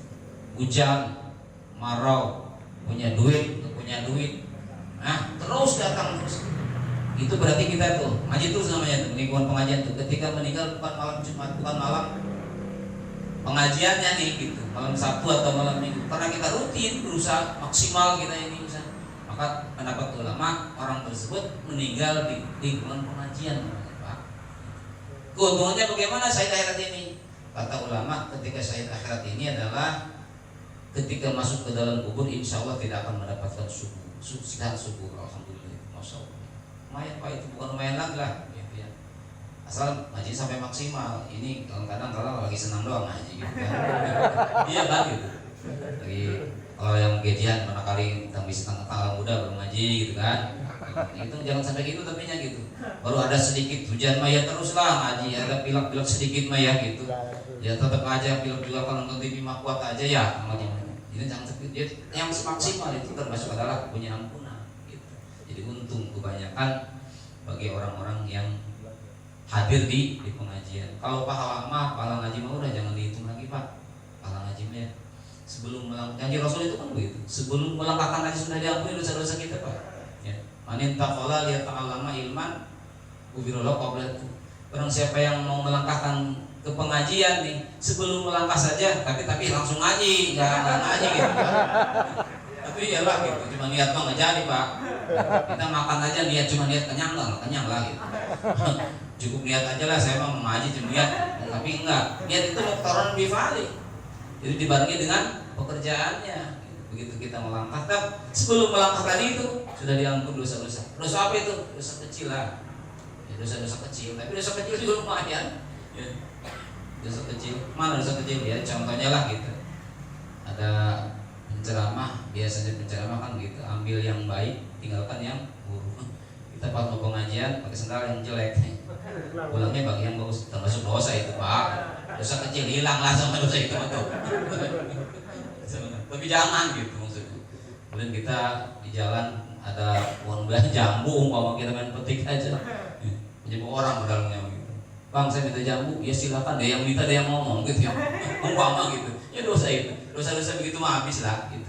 Selain daripada dosa-dosa dosa-dosa selain tadi gitu. Tetapi kalau dosa hakul adami ya, hakul adami sebaiknya itu kita harus meminta maaf dulu yang punya barang tersebut, itu lebih utama. Kenapa? Karena ada satu dosa ketika Allah tidak mengampuni dosa seseorang, ketika dosanya dakul apabila memang seukurannya tidak diampuni. Tapi kalau seumpamanya Mang Jamal nih punya pohon jambu, Mang Jamal tidak ada gitu, buah itu jambu itu sudah pada matang lah. Pokoknya mah sepertinya ini Bang Jamal itu kalau saya jambunya ambil itu kayaknya ngasih, itu pak nggak masalah tuh, nggak masalah. Tapi kalau seumpamanya punya orang lain nggak tahu, ya. Wah ini gitu, itu termasuk hakul adami. Harus apa itu?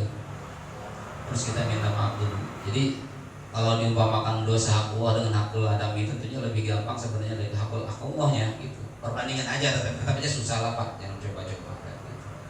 Kalau kita ngambil tamsil, contoh dulu Imam Al-Ghazali dulu pernah ada cerita ketika Imam Al-Ghazali itu beliau itu sedang cari ilham, seorang ulama sufi, seorang ahli waro, banyak karangannya Imam Ghazali.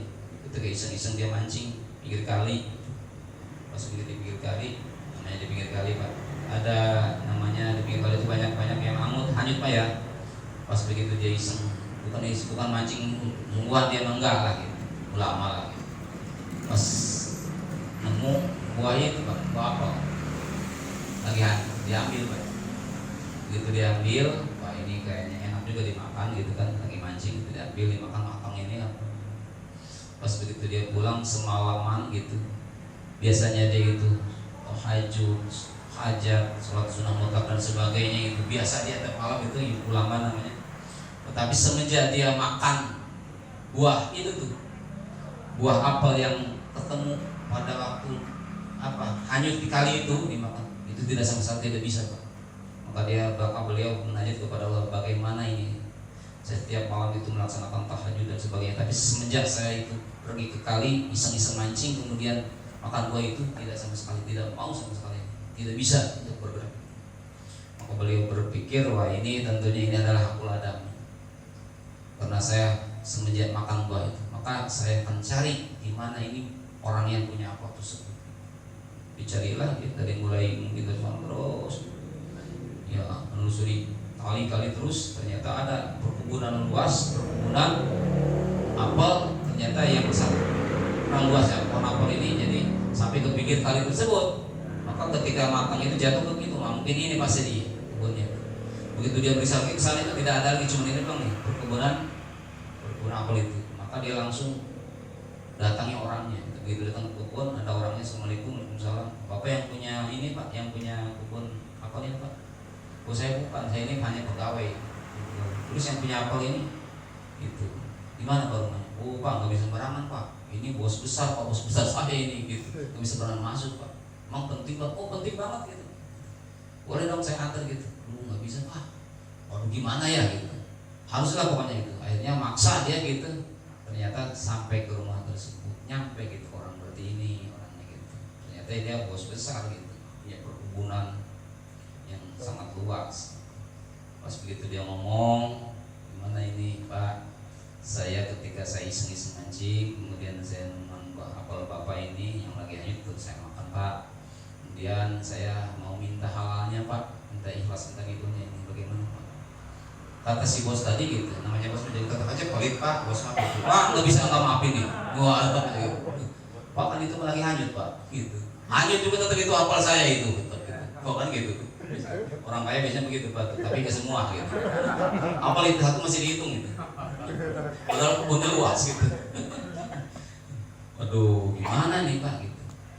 Pak, mohon Pak, kalau seumpama ini Bapak ini gitu, saya bayar apel Bapak satu itu berapa? Enggak, tidak ada harga, saya tidak ampuni itu. Makan gitu. Terus gimana nih Pak? Begini aja, kalau kamu mau bebas makan apel saya ketika nemu di kali yang lagi aja gitu, itu asal mengikuti peraturan saya. Pokoknya Pak, apa aja Pak, yang penting saya itu minta ikhlas, minta dimaafkan. Apa itu Pak? Kamu berani nggak ngawin anak saya? Nggak enak tuh ngawin Pak gitu. Oh enggak, wah tuh Pak tuh namanya suruh kawin gitu. Siapa yang mau, siapa yang enggak? Terus pesannya apa saya? Udah, kamu nggak bisa nyiapin mas kawin segala macam, udah saya tanggung semua. Yang penting kamu nikahin anak saya tuh. Anak saya cuma satu saja perempuan itu. Siap. Yang penting saya mah itu aja tuh, apel 5 pit tuh Pak. Siap aja Pak. Ini mah apalagi pakai perawat mah. Atau bening lagi tuh lumayan gitu kan. Aduh mah. Pas begitu dia, kalau siap ya siap. Cuman begini, kata si yang punya kebun itu, yang punya anak orang. Cuman begini, anak saya satu-satunya ini. Karena kamu sudah mau siap gitu.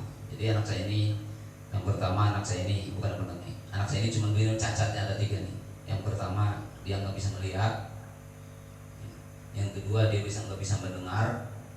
Dan yang ketiga bisa ngomong. Siapa kamu Pak? Pokoknya sama aja saya Pak gitu. Nggak apa-apa lah. Dia tadi girang banget kayaknya mah gitu ya. Girang banget, anak satu-satunya anak kos lagi, udah pasti bening banget kali ya. Ternyata matanya nggak melihat. Gitu. Kemudian kupingnya nggak mendengar. Kemudian mulutnya juga nggak bisa ngomong, nggak bisa bicara. Waduh, iyalah tanggung. Gitu. Yang penting saya maafin gitu. Iya. Ya kalau siap mah, saya akan siapkan nih gitu. Mungkin manggil Pak Pengurus segala gitu. Manggillah si bapak ini anaknya. Sini Neng. Terus ada tamu, terus ini tamu dikasih air. Nah, setelah itu kamu pulang lagi ke sini. Lagi duduk, si anak perempuan satu sendiri suruh ngasih air tadi sama ya, si Mujali itu, saya Mujali. Atau yang Mujali juga bingung dulu, ini wajib bening banget apa ini bukan ya? Tapi kalau ini tadi kata bapaknya juga matanya nggak begitu, katanya buta, tapi enggak buta ini. Terus telinganya juga katanya belum mendengar, kemudian mulutnya juga nggak bisa bicara. Masa orang ini bukan ya? Ternyata begitu dia masuk ke dalam, datang lagi si bapaknya tersebut, maka kata bapaknya tadi, nah itulah tadi anak saya yang akan dijodohkan sama kamu. Bingung lagi. Katanya tadi nggak bisa melihat.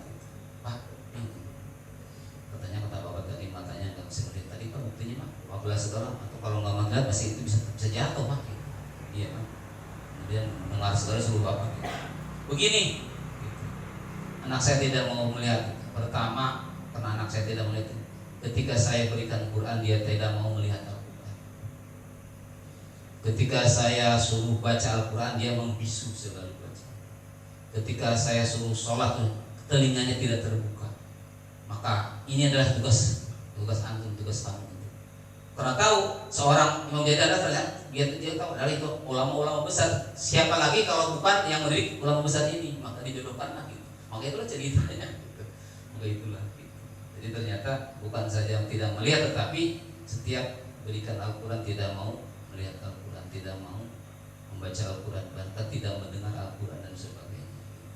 Itulah. Jadi itu mah hanya mungkin kias saja Pak. Ternyata itu adalah atau anak perempuan satu-satunya Pak Jamal gitu. Anak bos lagi ya tuh bening banget lah itu mah gitu, udah ketahuan gitu kan. Cuman enggak mau ngaji biasanya gitu. Anak orang gedean mah gitu. Biasanya gitu. Ya. Mana-mana juga yang nyantren itu biasanya yatim gitu ya. Nah tukang kuli, anak masuk kantor nyantren. Anak pejabat majalah. Nah camat, anak presiden apa lagi nggak bakalan mau santen, ngomong saya nggak mau bakalan mau lah alergi gitu kan. Biasanya begitu kan gitu. Itulah gambaran. Kan pendapat Imam Ghazali dalam Ihya Ulumuddin ya. Apabila kamu bangun tengah malam, tentunya bangun saja kan tengah malam semua juga Pak ya. Bangunlah. Kenapa coba? Nah, iya, buang air kecil ya.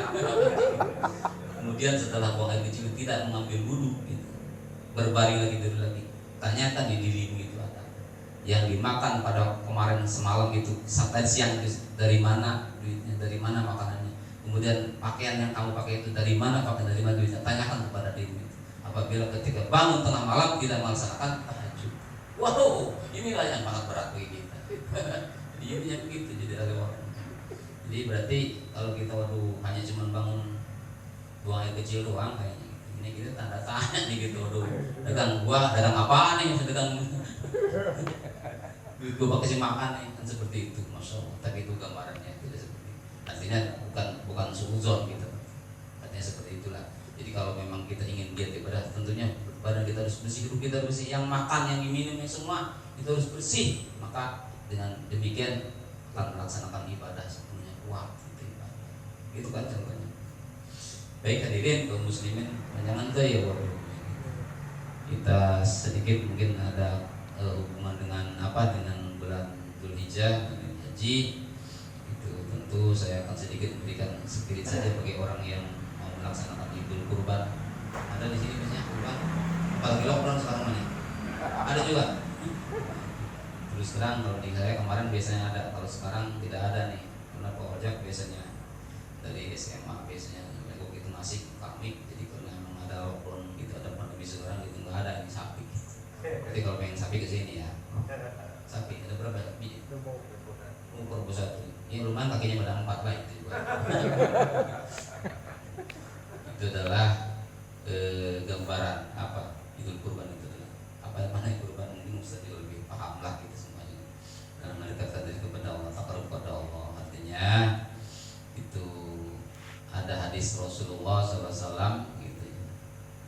Kalau kita tidak melaksanakan kurban, maka apabila kita mampu dengan melaksanakan kurban, maka ini ada hadis, ada ancaman sedikit Pak, enak gak enak nih gitu.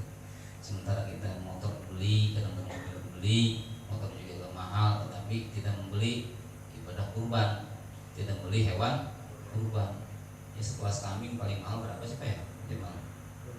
Hah? 3,5, 4,5 itu. Waduh. Nah ini. Maka sekarang sudah tanggal 3, mungkin besok gitu ya. Maka apabila kata Nabi mangkan ala usatun falam yuduhi gitu kan, fal yamut insa yahudian al nasrani. Maka apabila kamu ada kelebihan untuk keperluan Idul Adha dan sebagainya, kemudian ukurannya bisa membeli hewan untuk kurban, tetapi tidak dibelikan kepada hewan kurban, malah dibeli motor yang baru. Nah ini fal yamut insa yahudian al nasrani. Pilihlah nanti ketika kamu meninggal mau jadi Nasrani apa mau jadi Yahudi. Nah ini ada ancaman sedikit. Waduh. Tujuan untuk apa? Ya kendaraan kita nanti. Sebab kurban ini nanti akan jadi kendaraan kita setelah kita dibangunkan dalam kubur Pak. Dan betul nasihatnya ceritanya. Jadi ketika kita dibangunkan dari setelah kiamat itu, mungkin yang punya hewan kurban itu ya, itu akan mengendarai kurban tersebut. Makanya kurban itu biasanya hewannya itu identik dengan apa itu? Kalau bahasa kita tanduknya apa tanduk? Tahu nggak? Hah? Iya gitu. Biasanya kan itu pakai pilih itu aja gitu aja yang gede. Gitu mungkin gitu, kalau memang buat jadi ketan mungkin akan jadi setang gitu. Makanya gitu. Kalau ada yang kecil kan nggak sekangkeng enak. Yang enak mah emek kayaknya. Makanya belinya biasa kami yang itu gede gitu, enak gitu. Kan jadi kendaraan. Jadi kendaraan. Kan pahalanya juga banyak sekali Pak ya, banyak sekali.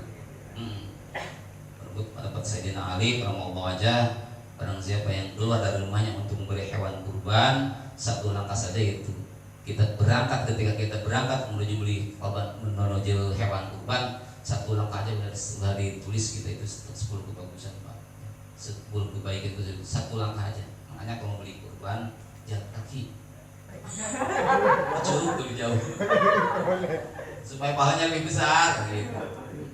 Aduh, berapa amat ya gitu. Ya sama aja Pak pakai motor juga kita dapat beli, dapat bensin, ada bensinnya juga Pak gitu. Dapat aja pahala malah gitu ya. Ibaratnya begini gitu. Seseorang istri apabila mencuci pakaian suaminya itu kan dapat 7 pahala. Sekarang bukan istri yang cuci, mesin cuci yang mesin cuci dapat ganjar, dapat pahala 7 enggak lah. Siapa yang beli? Ya suaminya, dapat suaminya gitu. Walaupun memang itu kewajiban suami sebenarnya nih. Ngapain apa masak menjadi kewajiban kita itu. Iya Pak, jangan enak-enak Pak. Jadi istri mah tinggal duduk, tinggal ibadah udah gitu. Kita masak, kita beli kita beras, masak terus apa terus cuci. Iya semua dia tinggal siap gitu. Kan kewajiban kita itu. Kewajiban kita mendidik dan sebagainya gitu.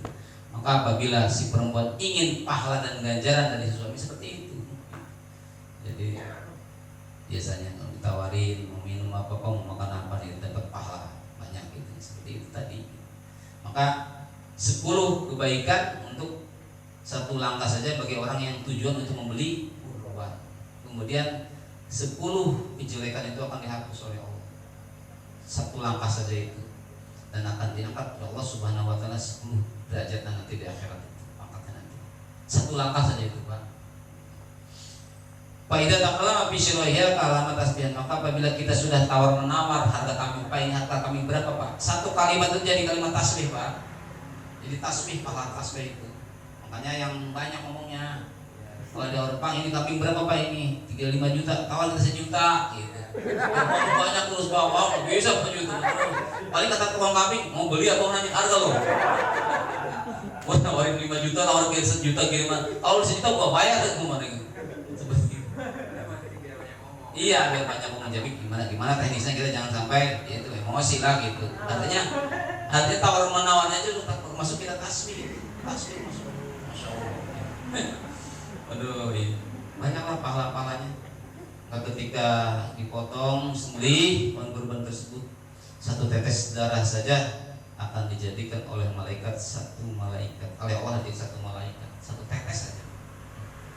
Makanya kalau hewan itu kan biasanya korban dipotong itu ada dengan syarat-syarat tertentu ya gitu. Itu biasanya gitu. Bercucuran darahnya sampai banyak. Bahkan 1 tetes saja sudah jadi malaikat. Dan tugas malaikat itu apa? Ketika dia itu tetesan dari kurban itu, dia itu adalah yastaghfiru lahu yaumil qiyamah. Tidak ada apa-apa tugasnya, cuma dia hanya mendoakan saja, memohon ampun kepada orang yang melaksanakan sampai hari kiamat. Yang ada itu adalah malaikat. Jadi pahalanya lumayan Pak ya gitu. Kalau pahala mah tahu, ya, ganjaran juga tahu, cuman ketika melaksanakannya tetap aja berat, ya, bener Pak ya, banyak godaan. Nah itulah namanya ibadah, ya, namanya ibadah tetap aja ada godaan. Maka ketika kita bangun malam, sudah biasa bangun malam, yang berat itu apanya? Yang berat itu kan ibadahnya ini. Jadi apa itu yang beratnya? Awal ibadah. Apa itu awal ibadah? Kalau kita bangun tengah malam, awal ibadah adalah wudhu. Al-wudhu awal ibadah. Wudhu adalah pertama daripada ibadah. Sholat pun harus wudhu kita. Maka kalau kita bangun ingin sholat, ingin apa, ingin berzikir, setelahnya kita istinja, bersih, baru kita wudhu. Insya Allah Pak, kalau udah wudhu masa bengong udah wudhu gitu kan. Gitu. Cuman itu yang berat bener. Biasanya kalau buang air mata tetap ya itu wudhunya doang. Ya. Kalau sudah punya wudhu mah sepertinya juga enak. Gitu. Nah ini sama gitu. Hadirin kaum muslimin, demikianlah mungkin panjangan ini ya. Gitu. Ada hikmahnya sedikit. Dan mohon maaf tentunya. Oh ada pertanyaan dulu ya. Saya masih tidak salah ya. Masih punya utang saya. Itu mudah-mudahan cocok lah gitu pertanyaan. Kalau tidak salah dari Tengkuy apa pertanyaan kemarin? Perbedaan antara sifat ma'ani dan sifat manawiyah kalau nggak salah. Pertanyaan sulit itu mah. Kalau Bang Jamal nggak bakalan orang gitu itu guru kita yang nanya juga. Jadi ya perbedaan antara sifat dari sifat itu ada sifat ma'ani dan sifat manawiyah. Nah di dalam sifat sifat ma'ani ada yang namanya kudrat. Ya. Di dalam sifat manawiyah juga ada yang namanya qadiron kan ya, gitu kan ya. Seumpama sifat kudrat di dalam sifat ma'ani kemudian sifat qadiron mananya sama di sifat ma'ani. Nah ini perbedaannya apa gitu. Nah kalau di dalam sifat ma'ani seperti sifat ilmu umpamanya ilmu gitu ya, sifat ilmu, kemudian ada sifat aliman kalau di dalam sifat manawiyah ya. Nah, ya. Jadi kalau di dalam sifat ma'ani ilmu itu adalah mengetahui gitu, ilmu ya. Tetapi di dalam sifatnya namanya alim itu adalah yang berilmu. Kalau dalam bahasa lain qadiron dan apa? Qudrat dan qadiron gitu. Jadi kalau di dalam sifat ma'ani Allah ini punya sifat qudrat, punya sifat kuasa. Tapi di dalam lafaz sifat ma'ani adalah punya berkuasa, itu aja. Jadi di dalam bahasa tajwid adalah berarti sifat ma'nawiyah ini talazum kepada sifat ma'ani. Maka sifat tersebut adalah sifat malzum dan sifat ma'nawiyah adalah sifat lazim disebut. Itu ada perbedaan memang gitu doang menurut kira-kira ya.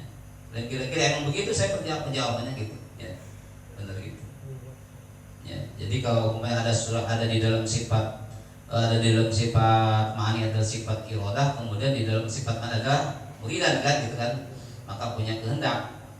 Ketika iradah sifat ma'ani adalah kehendak ya, kehendak Allah. Tetapi di dalam sifat ma'ani adalah muridan berkehendak ya. Jadi maha gitu.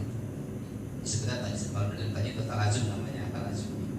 Jadi berarti setiap sifat ma'nawiyah itu talazum kepada sifat ma'nawi. Ketetapannya sifat ma'nawi kepada sifat ma'ani gitu. Kan disebutkan sifat ma'ani disebut dalam malzum dan sifat ma'nawi adalah sifatnya yaitu lazim. Itulah mungkin cukup ya. Kurang lebihnya mohon dibawakan pintu maaf ya. Tadi juga memang ada kurang sehat juga, saya habis minum obat gitu karena memang sudah jadwal gitu. Maka saya kurang dari pengajian di mana tuh di pengajian para kiai. Saya tidak sempat lihat kitab ini. Begitu dilihat ada 2 kitab ini, ada 2 kitab. Saya bawa kitab yang ini nih, yang kitab bukan yang dari sini. Mohon maaf barangkali banyak kekeliruan. Ketika yang benar tentu adalah hidayah dan taufik dari Allah Subhanahu Wa Taala. Ketika salah dan khilaf tentu adalah kebodohan dan kelipan seorang manusia, tidak luput daripada al-insanu makhluk terlisan. Mohon maaf dan terima kasih atas segala perhatian hasil Quran. Wa minkum wa muwaffiq ila aqwamit thoriq. Hadanallahu wa iyyakum ajma'in. Assalamualaikum warahmatullahi wabarakatuh. Waalaikumsalam warahmatullahi wabarakatuh.